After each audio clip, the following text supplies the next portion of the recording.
우리는 지금 약 2개월여 동안 마태복음에 나오는 천국 비유에 대한 말씀들을 나누고 있습니다.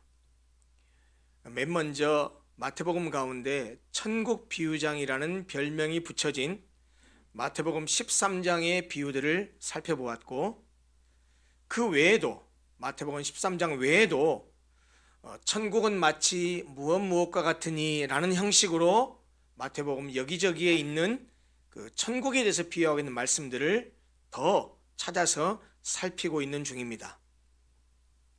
지난주에는 마태복음 25장에 있는 열처녀 비유를 함께 나누었습니다. 오늘 본문 바로 앞에 나옵니다. 그런데 열처녀 비유뿐만 아니라 그리고 오늘 살펴볼 달란트 비유, 그리고 그 다음에 또 양과 염소의 비유가 나오는데, 이렇게 마태복음 25장에는 3개의 비유가 있거든요. 근데 이 모든 3개의 비유는 모두 마태복음 24장과의 연관성 속에서 보아야 한다라고 지난주에 말씀드렸습니다. 아울러서 제가 지난주에 말씀드렸듯이 감람산 강화라고 불리는 마태복음 24장과 25장은 종말과 재림에 관한 예언과 교훈을 담고 있습니다. 특히 마태복음 25장에는 주님의 재림 시기를 정확하게 알 수 없는 그리스도인들이, 성도들이 주의 재림을 어떻게 준비해야 하는가 하는 재림의 준비 자세를 교훈하기 위한 3가지 비유가 25장에 기록되어 있습니다. 물론 강조점에 있어서는 그 3가지 비유들이 약간의 차이를 보이지만, 지난주에 보았던 1절부터 13절의 열처녀 비유, 그리고 다음 주에 살펴보게 될 32절부터 46절까지의 양과 염소의 비유나, 그리고 오늘 살펴볼 14절부터 30절까지의 달란트 비유 모두 다 공통적으로 재림을 대비하는 성도의 자세가 핵심적인 내용입니다. 재림을 대비하는 성도의 자세를 교훈하고 있는 이 마태복음 25장의 3가지 비유 가운데 지난주에 살펴본 열처녀 비유는 주님의 재림에 대한 준비성을 교훈하고 있었습니다. 똑같이 재림에 대한 준비였는데 지난주에는 기름을 준비하라고 하는 것이 초점이었었죠. 그런데 오늘 살펴보게 될 달란트 비유는 그리스도의 재림을 기다리는 성도들에게 주어진 사명에 충성할 것을 교훈하고 있습니다. 초점이 약간 다르죠. 이제 그 내용을 함께 들여다보면서 그러면 이 비유가 우리에게 주는 교훈이 무엇인지를 구체적으로 함께 나누려고 합니다. 달란트 비유는 이렇게 시작합니다. 14절 보십시오. 또 어떤 사람이 타국에 갈 때 그 종들을 불러 자기 소유를 맡김과 같으니, 이렇게 시작됩니다. 근데 여러분, 그 문장을 한번 자세히 들여다보시면 모든 문장은 주어와 서술어로 되어 있는데, 이 문장은 서술어는 이때 주어가 없는 것 같습니다. 서술어는 분명히 같으니 라는 것이 분명한데 주어가 없어요. 그러나 이것은 이 문장 전체의 주어가 아니고 타국에 갈 때와 한 묶음의 종속절의 주어입니다. 다시 말하면 문장 전체, 곧 주절의 주어는 아니라는 말입니다. 이 문장 전체의 주절의 주어는 사실 생략되어 있는데요, 그 생략된 주어는 1절에 있는 천국은입니다. 사실 달란트 비유가 시작되는 14절의 말씀은 압달락 열처녀의 비유의 시작, 즉 1절에 천국은 마치 등을 들고 신랑을 맞으러 나간 열처녀와 같다 하리니와 대칭되는 말입니다. 다시 말하자면 압달락의 1절과 지금 우리가 보고 있는 이 두 번째 단락의 14절은 대칭되는 구절이란 말이에요. 1절에는 뭐라고 말했냐면 천국은 마치 등을 들고 신랑을 맞으러 나간 열처녀와 같다 하리니 라고 얘기했는데, 지금 14절에서는 또 어떤 사람이 타국에 갈 때 종들을 불러 자기 소유를 맡긴 것 같으니라고 해가지고 주어가 빠져 있다는 말이에요. 그러니까 이것은 1절과 14절이 대칭되기 때문에 1절에 있는 주어를 생략한 셈이라는 말입니다. 다시 말하면 14절은 천국은 마치, 1절에 나와 있는 천국은 마치라는 말을 거기다 첨가하면 14절의 뜻은 명확해집니다. 그러니까 14절은 이렇게 읽어야 한다는 말입니다. 또 천국은 마치 어떤 사람이 타국에 갈 때 그 종들을 불러 자기 소유를 맡김과 같으니 이렇게 읽어야 한다는 말이죠. 이 14절의 말씀은 천국이 달란트에 비유된다라는 말이 아니라 내용에서 우리가 함께 읽어보았듯이 주인이 종들에게 달란트를 맡겼다가 다시 돌아와서 그들과 결산하는 그 상황이 비유된다라는 그런 의미입니다.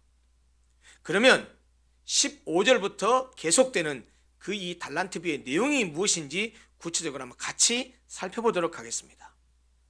어떤 사람이 외국에 나가면서 그 종들을 불러서 자기 소유를 맡겼습니다. 여기서 어떤 사람, 곧 주인으로 묘사되죠. 나중에 이 주인은 누구를 의미하겠습니까? 예, 우리 주님을 의미합니다. 타국에 갔다라는 것은 뭘 의미할까요? 주님이 구속사건을 다 완성하신 후에 하나님 우편에 가실 것을 미리 말씀하시는 비유입니다. 다시 말하면 주님의 승천을 의미하고 있습니다. 그리고 주님께서 자기 종들에게 맡기신 자기 소유라고 하는 것은, 자, 주님께서 승천하시고 나서 다시 오신다고 하셨는데 그 승천과 재림 사이에는 주님이 이 세상에 계시지 않습니다.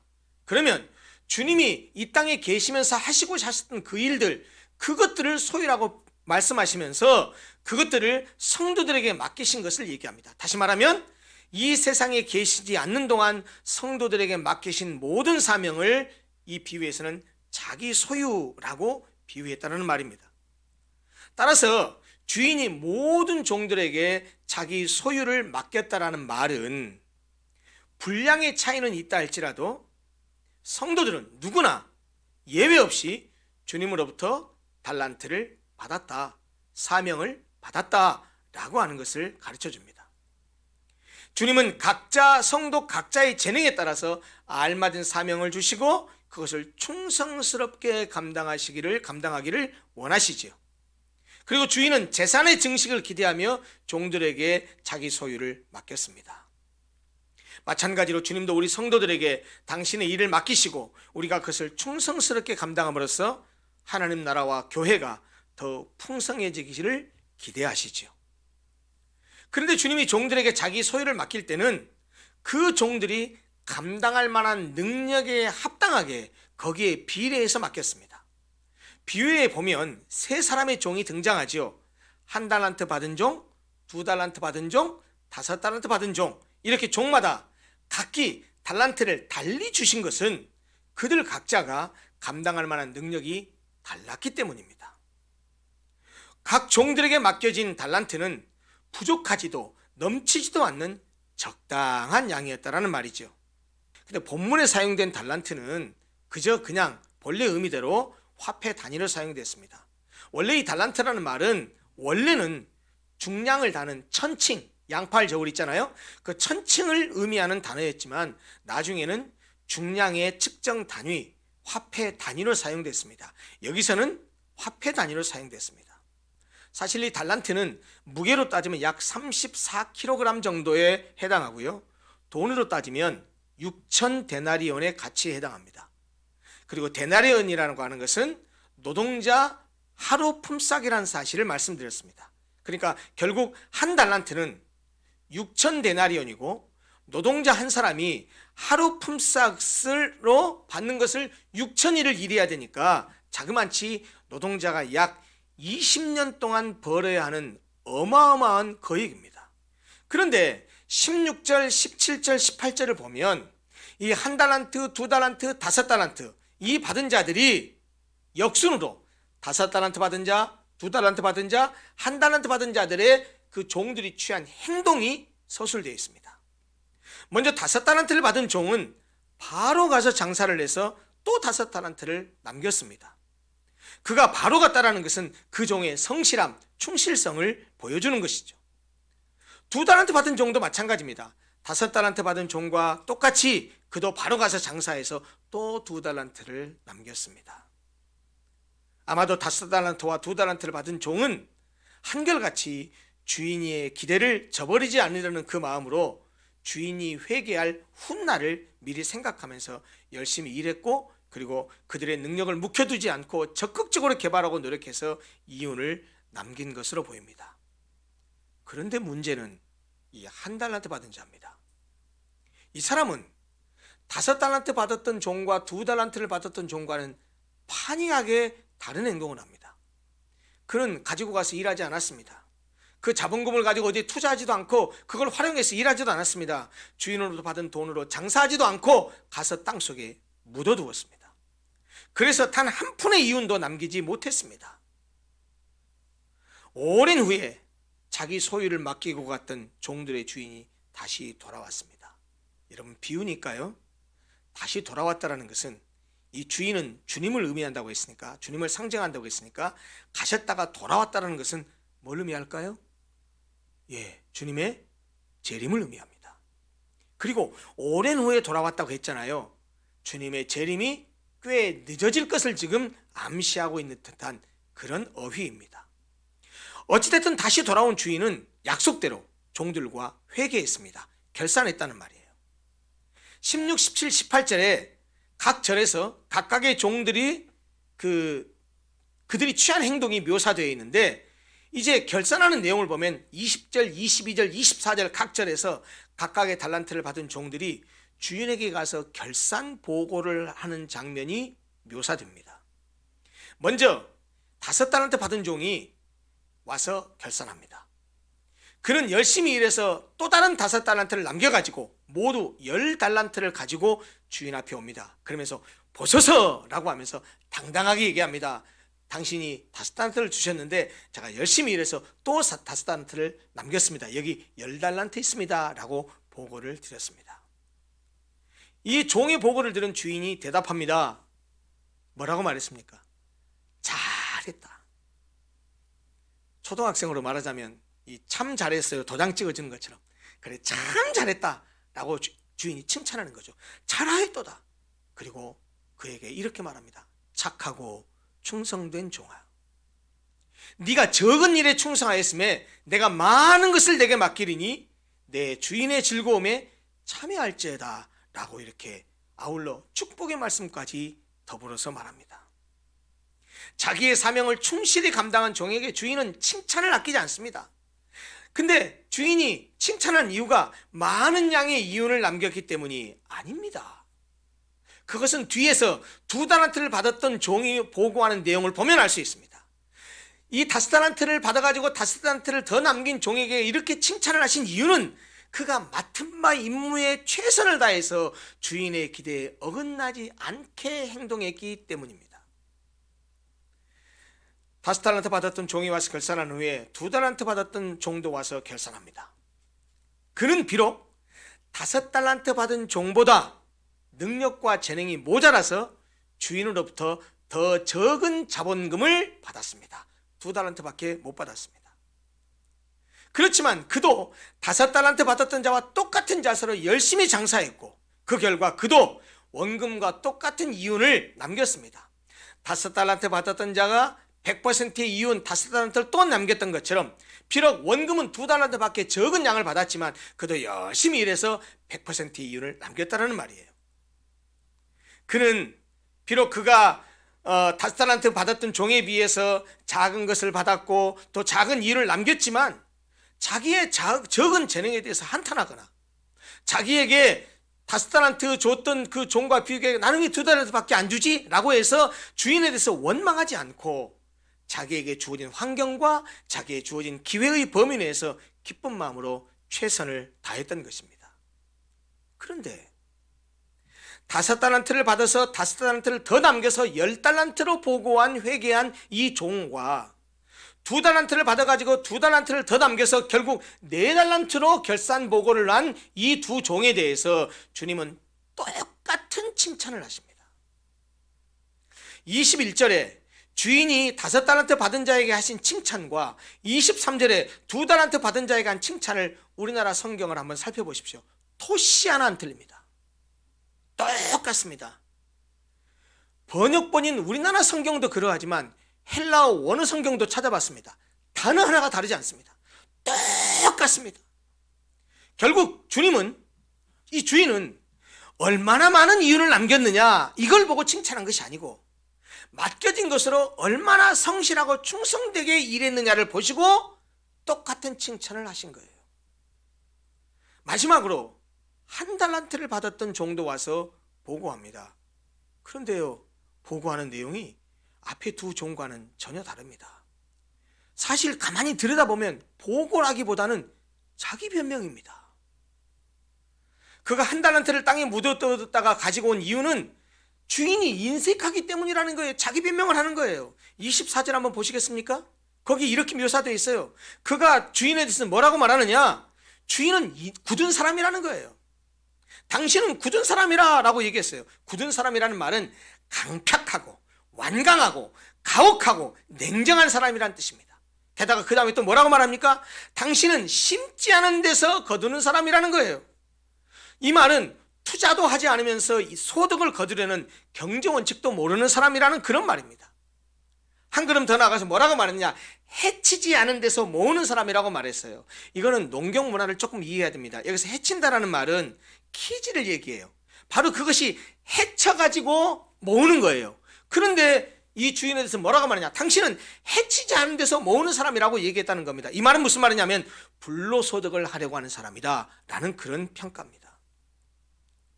결국 이 한 달란트 받았던 종은 주인을 인정머리 하나도 없는 인색하고 냉정한 사람으로 규정하고, 자기가 일을 하지 않고 이윤을 전혀 남기지 않은 이유가 다 뭐냐? 그 주인 때문이라는 거예요. 인색하고 냉정한 주인에게 그 책임이 있다고 말하면서 책임을 지금 주인에게 떠넘기고 있는 겁니다. 전가하고 있는 겁니다. 이런 못된 종이 어디 있습니까? 이 종은 주인을 잘못 알고 있었다는 거예요. 주인을 오해하고 있었다는 거예요. 주인을 제대로 알지 못했다는 거예요. 이 주인에 대한 잘못된 인식이 그로 하여금 소외, 불신, 두려움, 게으름을 낳게 한 것입니다. 받은 달란트에 대한 상실의 두려움, 투자로 인한 실패의 두려움에 떨어서 주인에게 받은 자본금을 투자하지도 않고 그냥 땅에 묻어두어둔 것이죠. 그러고서 한 달란트 받은 종이 결산의 마지막에 했던 말이 뭐냐면, 보소서 당신의 것을 가지셨나이다. 무슨 말입니까? 나한테 한 달란트 주셨죠. 내가 고스란히 그거 갖다 드립니다. 손해보지 않고 갖다 드립니다 하는 말이거든요. 이 말은 당신이 결코 손해보지 않았다는 뜻입니다. 그리고 이것은 자신의 무책임과 잘못을 덮어버리려는 그런 뜻을 담은 말이죠. 한 달란트 받았던 종의 결산 보고를 들은 주인은 그에게 먼저 이렇게 말합니다. 악하고 게으른 종아. 왜 악하다고 말했을까요? 그는 나쁜 청지기 정신을 가졌기 때문입니다. 청지기는 주인이 주신 그것을 맡아놓고 있는 사람이에요. 그러면 그거 가지고 열심히 일해서 더 이윤을 남겨야 합당하겠죠. 그런데 그런 생각을 가지지 않았던 겁니다. 나쁜 청지기 정신을 가진 것에 대해서 악하다고 표현한 겁니다. 게다가 그로 인해서 주인에게 괴로움을 끼쳤죠. 손해를 끼쳤죠. 그를 게으르다고 말한 것은 뭐 때문이겠습니까? 이 일을 전혀 하지 않고 그렇게 함으로써 주인이 기대한 진보를, 주인이 기대한 이익을 남기지 않았다는 데 있습니다. 이렇게 말씀하고 난 주인은 그 한 달란트 받았던 종이 주인을 잘못 알고 있었던 점을 지적하면서 이렇게 말했습니다. 26절 27절입니다. 나는 심지 않은 데서 거두고 해치지 않은 데서 모으는 줄로 네가 알았냐? 너 잘못 알았다. 오해하고 있다. 설사 네가 그렇게 알았다 손 치더라도 27절 그렇다면 네가 마땅히 내 돈을 취리하는 자들에게나 맡겼다가, 여기서 취리하는 자들이라는 것은 은행업자 같은 사람들을 말합니다. 이 돈 갖다가 쓰고 이자 주는 사람들, 그런 취리하는 자들에게나 맡겼다가 내가 돌아와서 내 원금과 이자를 받게 했을 것이라. 만약에 내가 그런 사람인 줄 알았다고 한다면 은행에다 맡겨가지고 이자라도 받게 해야 될 거 아니냐. 근데 너는 땅속에 묻어놨다 하는 얘기죠. 이렇게 한 달한테 받았던 종을 꾸짖으신 주인은 그의 악함과 게으름에 상응하는 조치를 취하십니다. 28절 29절입니다. 그에게서 그 한 달란트를 빼앗아 10달란트 가진 자에게 주라. 무릇 있는 자는 받아 풍족하게 되고 없는 자는 그 있는 것까지 빼앗기리라. 5달란트와 2달란트 받은 종이 그랬던 것처럼 한 달란트 받은 자도 열심히 일해서 어떤 이윤을 남겼다라고 한다면 아마도 그 종도 틀림없이 5달란트와 2달란트 받았던 종이 받았던 칭찬을 똑같이 받았을 것이라고 생각한다는 말입니다. 그런데 그는 주인의 뜻을 헤아리지 못함으로써 받았던 것조차 빼앗기고 말았습니다. 주인은 그것을 빼앗아서 5달란트를 받은 종에게 주었습니다. 1달란트 받은 자가 주인의 뜻을 헤아리지 못했지만 주님은 그것을 다른 사람에게 주셔서라도 당신이 본래 의도하신 목적을 성취하시기 위함입니다. 있는 자는 받아 풍족하게 되고 없는 자는 그 있는 것까지 빼앗기리라는 말씀은 자본주의의 폐해인 부익부 빈익빈 현상을 옹호하는 말씀이 아닙니다. 이 말씀은 믿음의 세계에서의 적용되는 영적 원리에 대한 말씀입니다. 즉 하나님께서 주신 달란트, 즉 하나님께서 우리에게 주신 은사와 재능이 있는데 그것들을 잘 활용해서 열심히 일한 사람은 그렇게 함을 통해서 지속적으로 은혜가 넘쳐나게 부어주시지만 심령이 더 부여해질 것이지만, 그러나 반대로 하나님이 주신 은사와 재능을 하찮은 것이라고 무시하고 활용하지 않은 사람은 갈수록 그 은사를 상실해 가고 더 이상 영적인 일을 할 수 없는 사람으로 전락해 간다라는 말입니다. 여러분, 이 영적인 부익부 빈익빈 현상은 우리가 신앙생활을 하면서 누구나 경험하고 누구나 잘 알고 있는 사실이에요. 예를 들어 볼까요? 하나님께서 은혜를 베풀어 주셔서 은혜가 풍성할 때 예배가 사모되고 예배당에 가고 싶고 성도들이 보고 싶고 시간만 나면 성경을 보고 싶고 시간만 나면 입에서 찬송이 읊조리고 그렇게 성령이 충만할 때, 은혜가 충만할 때, 여러분 그렇게 은혜가 충만한 사람은 어떡하죠? 그런 사람은요 다른 사람보다 더 예배를 사모해요. 더 기도 많이 해요. 더 찬송 많이 해요. 그리고 그렇게 함을 통해서 은혜를 더 받아요. 이미 은혜가 있는 사람인데 은혜가 있기 때문에 은혜가 있는 자리를 더 찾아가요. 그러면 은혜가 더 공급돼서 더 은혜가 더 많아져요. 그런데 말이죠, 그런 은혜가 없는 사람, 은혜가 떨어진 사람은 예배를 소홀히 생각합니다. 예배를 우습게 여깁니다. 기도 별로 하지 않습니다. 성경 잘 안 읽습니다. 본문의 달란트 비유는 1달란트 받았던 종에게 주어지는 저주스러운 말씀으로 마무리가 됩니다. 보십시오. 37은 뭐라고 했는지. 이 무익한 종을 바깥 어두운 데에 내쫓으라. 거기서 슬피 울며 이를 갈리라 하니라. 주인은 이 1달란트를 땅속에 묻었던 주원을 처음에는 이 종에 대해서 악하고 게으른 종아라고 말했다가 여기서는 무익한 종이라고 말합니다. 마땅히 감당해야 될 자기의 사명을 태만히 하고 의무를 이행하지 않았기 때문입니다. 그 결과가 뭐였죠? 그는 내어 쫓김을 당했습니다. 악하고 무익한 종은 자기가 사명을 감당했더라면 당연히 들어갈 수 있었을 그 자리에서 추방당해서 바깥 어두운 곳으로 내던져지고 말았습니다. 여러분, 이게 오늘 주님이 주신 비유의 내용입니다. 이제 이 비유가 주신 의미를 살펴보면서 말씀을 정리하고 설교를 마무리하려고 합니다. 본문의 달란트 비유를 함께 살펴보았듯이 여러분도 분명히 이 말씀을 보면서 여러분 스스로도 느끼셨을 겁니다. 이 본문의 달란트 비유의 초점이 누구에게 맞춰져 있습니까? 5달란트 받은 자입니까? 2달란트 받은 자입니까? 1달란트 받은 자입니까? 이 비유의 핵심 메시지가 어디에 포커스가 맞춰져 있냔 말이에요. 1달란트 받은 자에게 맞춰져 있습니다.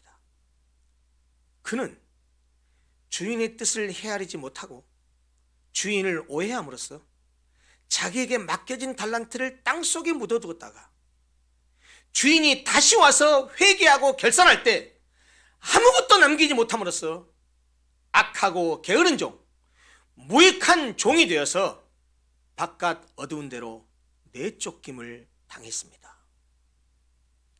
이것은 주께서 재능대로 우리에게 은사와 은혜를 주셨음에도 그것을 맡기신 주님의 뜻과 의도를 알지 못해서 아무것도 하지 않고 묻어두었다가 빈손으로 종말을 맞게 될 그리스도인들에 대해서, 빈손으로 종말을 맞게 될 종들에 대한 경고의 말씀입니다. 사랑하는 성도 여러분, 우리 모두는 크든 작든 많든 적든 달란트를, 은사를, 사명을 다 주님께로부터 받은 자들입니다. 달란트를 받지 않은 성도는 한 사람도 없습니다. 하나님은 우리의 재능대로 합당한 양의 달란트를 주셨습니다. 어떤 사람들은 100달란트를, 어떤 사람은 50달란트를, 어떤 사람은 10달란트를, 어떤 사람은 겨우 1달란트를, 아니 어떤 사람은 반달란트를 이렇게 받았을 수도 있습니다. 그러나 본문이 분명히 비유하듯이 얼마나 많은 달란트를 받았느냐 중요하지 않습니다. 맡은 자들에게 구할 것은 충성이니라 라는 말씀처럼 맡겨주신 달란트로 얼마나 성실하고 얼마나 충성스럽게 일했느냐가 중요한 것입니다. 얼마나 많은 양을 남겼느냐 두 번째예요. 가장 중요한 것은 얼마나 성실하고 얼마나 충성스럽게 일했느냐입니다. 최선을 다해서 충성했다면 조금밖에 남기지 못했다 하더라도 주님은 우리에게 잘했다 칭찬하실 것입니다. 착하고 충성된 종이라고 그렇게 부르실 것입니다. 그러나 아무리 많은 것이 맡겨졌을지라도 그것을 땅에 묻어두기만 한다면 주님이 다시 오셨을 때 악하고 게으른 종이라고, 무익한 종이라고 그렇게 말씀하실 것입니다. 사랑하는 성도 여러분, 우리는 주님이 다시 오실 때, 언제 오실지 모르지만 분명히 오실 터인데 다시 오실 때 우리에게 맡겨주신 달란트로 열심히 일해서 그 결과물과 함께 주 앞에서 결산을 해야 합니다. 결코 1달란트 받은 종과 같은 사람이 되어서는 안 됩니다. 그것이 오늘 비유의 초점입니다. 우리는 내가 받은 달란트를 무엇인지 알아야 합니다. 내가 받은 달란트가 얼마나 되는지도 알아야 됩니다. 또 그것을 나한테 맡기신 하나님의 뜻도 알아야 됩니다. 그래서 여러분 성경을 깊이 알아야 돼요. 내가 다른 사람들보다 더 잘하는 것이 무엇인지 한번 생각해 보십시오. 내가 다른 사람들보다 더 많이 가진 것이 무엇인가 한번 보십시오.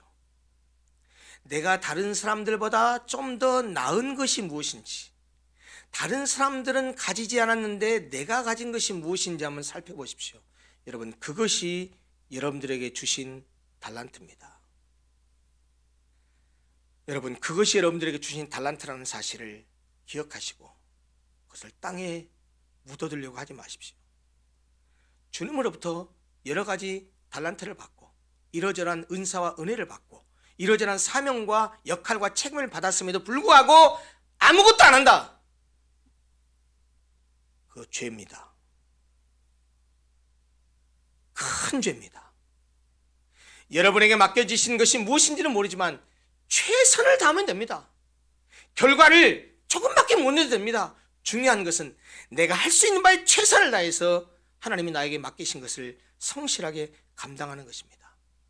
그래서 주님이 다시 오셨을 때 우리 모든 성도들이 5달란트 받았던 종, 2달란트 받았던 종이 들었던 칭찬을 다 똑같이 우리 성도들도 그런 칭찬을 받게 되기를 바랍니다. 잘하였도다 착하고 충성된 종아, 네가 적은 일에 충성하였으며 내가 많은 것을 내게 맡기리니 내 주인의 즐거움에 참여할지어다. 이 귀한 은혜와 이 귀한 칭찬이 사랑하는 모든 성도들에게 마지막 날에 주님으로부터 다 듣게 되는 그런 일이 있기를 간절히 소원합니다. 기도하겠습니다.